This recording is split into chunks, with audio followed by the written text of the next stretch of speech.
Hello MATLAB programmers. Today we're going to talk about functions and local versus global variables.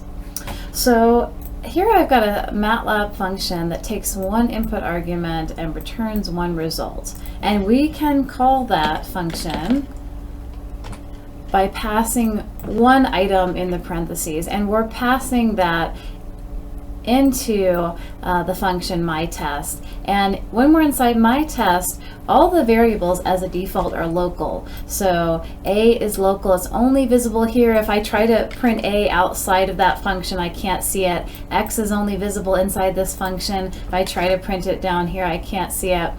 And then B is only visible in that function, but when I call it, I can pass that B back to the command window if I want to save that in a variable.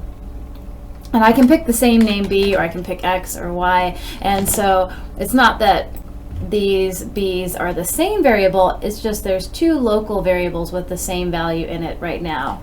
And I could also call that function with a different variable and return back the result that way. So all the variables as a default inside this function are local.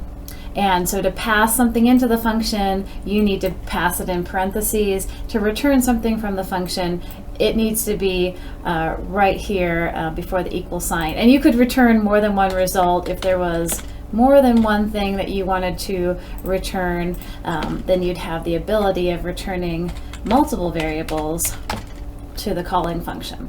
Okay, but global variables allows you to share variables in between functions without making copies. So to do that, you would define that the variable is global. So the default is to use all uppercase just to differentiate these global variables from all the other variables. So let's say I define a variable A that's global, and I'll give it a value of 3.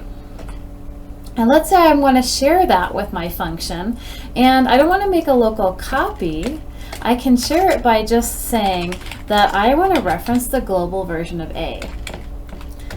And then I will use uppercase A instead of lowercase a. And let's say that this function wants to return a result, and the result is going to be stored in another global variable. We'll say uppercase B. So instead of making a copy and returning it, I'm going to return a result B. Like this. So now, let me make a little more room for this function.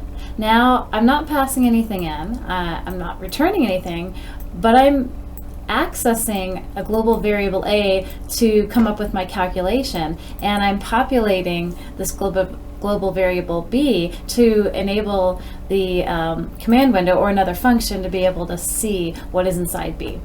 So I've saved my changes. Let's go ahead and try running the function now. So now I can run it with just my test, and nothing's returned as a result, but I can look at what is the global variable B set to and what's the global variable A set to. Well, there wasn't any change made to A, but we did get a change made to B by calling that function, and inside that function we did 5 times whatever A was.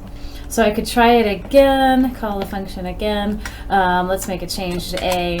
Let's say A is 4.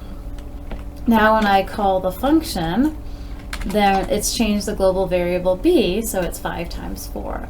So why would we use global variables instead of local variables? Well, I'm going to say like 99% of the time you just want local variables, but a good reason to use a global variable is if the data you have is huge, like a huge matrix of numbers, and making copies back and forth, if that takes a lot of time, then using global variables will save you the time that it would take to make copies. But most of the time you're fine with your local variables.